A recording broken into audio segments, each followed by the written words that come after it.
రాష్ట్రంలో corona start అయింది.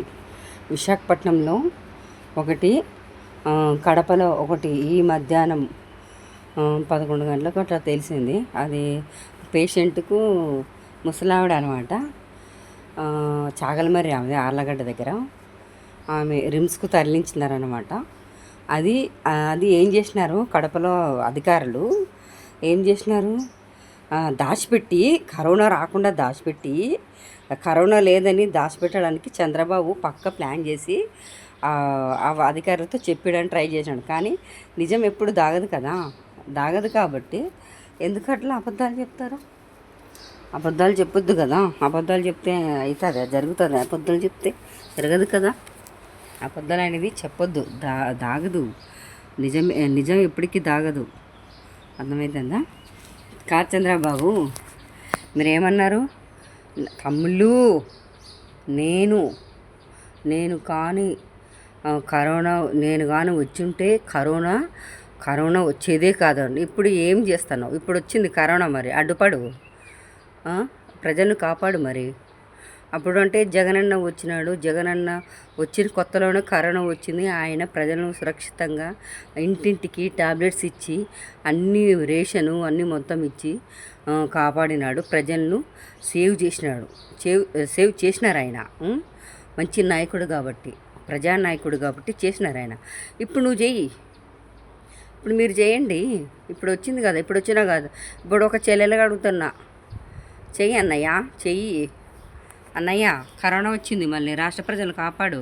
ఏమి పాటించడం లేదు కదా, మాస్క్ లేవు, తోటకూర ఏం లేవు, విచ్చలవిడిగా ఆరోగ్యశ్రీ బంద్ చేస్తేవి, విలేజ్ క్లినిక్లు లేవు, ఏం లేవు, అన్నీ దొబ్బేసినావు. మొత్తం అంతా మీ ధూమ్ దలిచి పెట్టేసుకున్నారు. కానీ ఆరోగ్యశ్రీ అంటే ఒక మంచి ఇది కదా. అట్లాంటిది 25 లక్షలు ఆరోగ్యశ్రీకి జగనన్న పెంచుంటే మొత్తానికి ఆరోగ్యశ్రీ అనేది లేకుండా చేసేసినారు మీరు కూటమి ప్రభుత్వం వచ్చినాక ఆరోగ్యశ్రీనే లేదు. అట్లాంటిది ఇప్పుడు ఏం చేస్తారో ఏం కథో దేవుడికి తెలుసు. కానీ ఆరోగ్యశ్రీ అంటే పేద ప్రజలకు ఎంతో మేలు, వాళ్ళకు ఎంతో ఆధారం. అది ఆరోగ్యశ్రీ అంటే. ఆరోగ్యశ్రీ వల్ల హార్ట్ పేషెంట్లకు, ఒక గర్భిణీలకు, అందరికీ ఒక మంచి అవకాశం ఆరోగ్యశ్రీ అంటే. అట్లాంటిది రాష్ట్రంలో ఆరోగ్యశ్రీనే లేకుండా చేసినారు మీరు. ఆరోగ్యశ్రీ ఇప్పుడు మరి కరోనా వచ్చింది, కరోనా స్టార్ట్ అవుతుంది. అది చిన్నపిల్లలకు, ముసలి వాళ్ళకు అది అటాక్ అవుతుంది. ఎందుకంటే చిన్నపిల్లలకు, ముసలిళ్ళకు, ఏజ్డ్ వాళ్ళకు ఇమ్యూనిటీ పవర్ తక్కువ ఉంటుంది కాబట్టి వాళ్ళకే ఫస్ట్ అటాక్ అవుతుంది. జాగ్రత్త ఉండమని చెప్పాలి మీరు. పారాసిటమాల్ ఒకప్పుడు జగనన్న ఇస్తుంటే కరోనా సమయంలో, జగన్ ఏమన్నా డాక్టరా అంటివి. జగనన్న డాక్టర్ కాదు, ఆయన రాష్ట్రానికి ఒక ముఖ్యమంత్రి కాబట్టి ఆయన ప్రజలు సేవ్ చేయడానికి పారాసిటమాల్ 650 అన్నీ పంచినారు. వాలంటరీ వ్యవస్థ ఉండి అప్పుడు సేవలు చేసినారు. వాలంటరీ వ్యవస్థల వాళ్ళకు కూడా వచ్చినాయి. కానీ వాళ్ళు ఇంటింటికి వెళ్ళి వాళ్ళు మొత్తం చెకింగ్లు చేసేసి వాళ్ళకు కూడా వచ్చినా కానీ వాళ్ళు లెక్క చేయకోకుండా ఆ కరోనా సమయంలో వాళ్ళు ఎంతో ప్రజలు కాపాడారు. వాలంటరీ వ్యవస్థ కూడా మంచి వ్యవస్థను తీసి పడేసినారు మీరు. కానీ ఇప్పుడు ఏం చేస్తావు? కరోనా వచ్చింది కదా, కరోనాలో చేయి. మరి ఇంకెవరు వద్దంటారు? మిమ్మల్ని ఎవరు వద్దంటారు కదా. ఎగిరిగిరి పడుతుంటావు.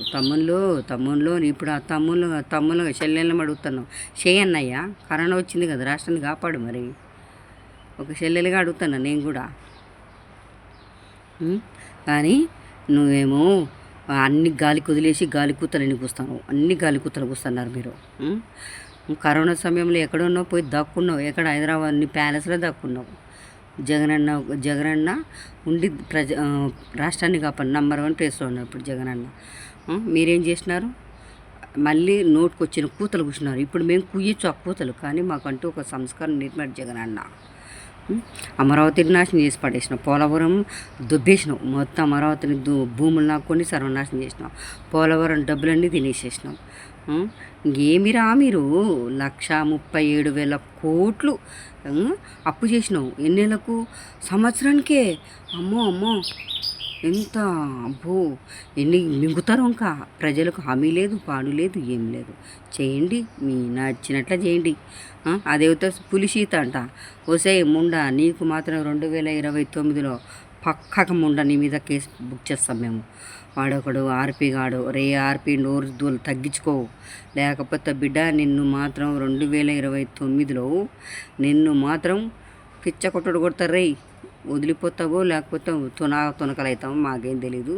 ఖచ్చితంగా నువ్వు చిక్కుతావురా. చిక్కుతా మాత్రం నేను వదలరై. జాగ్రత్త, నోరు అదుపులో పెట్టుకొని భద్రంగా మాట్లాడు. ఒక వ్యక్తిని మనం విమర్శించేటప్పుడు నోరు భద్రత ఉండాలి. అర్థమవుతుంది? నోరు పారేసుకోవద్దు. ఎవరైనా సరే నోరు ఉంది కానీ అబద్ధాల కూతలకు ఇవ్వద్దు, చెప్పుడు కూతలు ఇవ్వద్దు. చెప్పుడు మాటలేని చెప్పుడు కూతలు కూర్చున్నావు అనుకో, అది నీకే ముప్పు అవుతుంది. అర్థమవుతుంది? ఆర్పిగా నోరు అదుపులో పెట్టుకో. అర్థమవుతుందా? జాగ్రత్త సుమి, గుర్తుపెట్టుకో. నోరు అదుపులో పెట్టుకోకపోతే నీకు మాత్రం పిచ్చ కొట్టుడు కొడతారా. పిచ్చార్పిగా కారు కూతలు కూస్తున్నావు. అదేమంటే రాయపాటి అరుణ, అదొక బిచ్చపు ముండ. అది బిచ్చపు ముండ. దానికి ఉండే. ఆగండి 2029 యువతి నోరు బారేసుకుంటుందో ఉండయిలేండి. ఆగండి, చెప్తాం మీకు. జాగ్రత్త. ఒక నా అక్క చెల్లెలకు, అన్నదమ్ములకు కరోనా స్టార్ట్ అవుతుంది. చంద్రబాబు నమ్మొద్దు. మీరు సేఫ్టీగా మాస్కులు పెట్టుకోండి ప్లీజ్. రిక్వెస్ట్ చేసుకుంటానా ఒక చెల్లిగా, ఒక అక్కగా. అందరికీ చేతులు ఎత్తి దండం పెడుతున్నా మీకు. ఎందుకంటే కరోనా స్టార్ట్ అవుతుంది. చిన్నపిల్లలు, అవ్వలు, తాతలు, పెద్దమ్మలు, పెదనాయనలు అందరూ ఎవరైనా సరే జాగ్రత్త ఉండండి. ఎందుకంటే ఈ చంద్రబాబు నమ్ముకోవద్దు. మీకు సేఫ్టీగా చంద్రబాబు చంపేస్తాడు జనాలను, గుర్తుపెట్టుకోండి. ఎక్కువ తీవ్రత కాకనే జాగ్రత్త ఉండి మీరు జాగ్రత్తగా ఇమ్యూనిటీ పవర్ బాగా పెంచుకోండి. ఫుడ్ బాగా తీసుకోండి. జ్వరము, జలుబు, పడిశం వచ్చినా కానీ వెంటనే డాక్టర్ దగ్గరికి వెళ్ళి చెకప్ చేయించుకోండి. ఓకేనా? నా ఛానల్ సబ్స్క్రైబ్ చేసుకోరు, లైక్ చేయండి ప్లీజ్. మేము మీలాంటి వాళ్ళు చేస్తే కదా, లైక్ చేసి సబ్స్క్రైబ్ చేసుకుంటే కదా నేను ప్రశ్నించడానికి ఏదో నా వంతు నేను కృషి చేస్తున్నా ఒక జగనన్నకు, ఒక సైనికురాలుగా. ప్లీజ్ లైక్ చేయండి, లైక్ చేయండి ప్లీజ్. అస్సలు లైక్లే లేవు. నా ఊరికి చూస్తున్నారు వ్యూస్, అంతేగాని ఎవరిని లైక్ చేయడం లేదు. ఎందుకేమో నేను నచ్చలేదే ఏమో, జనాలకు లైకే చేయడం లేదు. అసలు నా వీడియో లైక్ చేయడమే లేదు. ఎవరో ఒక్కరు లైక్ చేసినారు అంతే తప్ప అందరు చూసేవాళ్ళే కానీ లైక్ చేయడం లేదు. అంటే నేను ప్రశ్నించడం మీకు ఇష్టం లేదా లైక్ చేయడానికి? అంతే కదా. ఓకే, ప్లీజ్ సబ్స్క్రైబ్ చేయండి, లైక్ చేసుకోండి.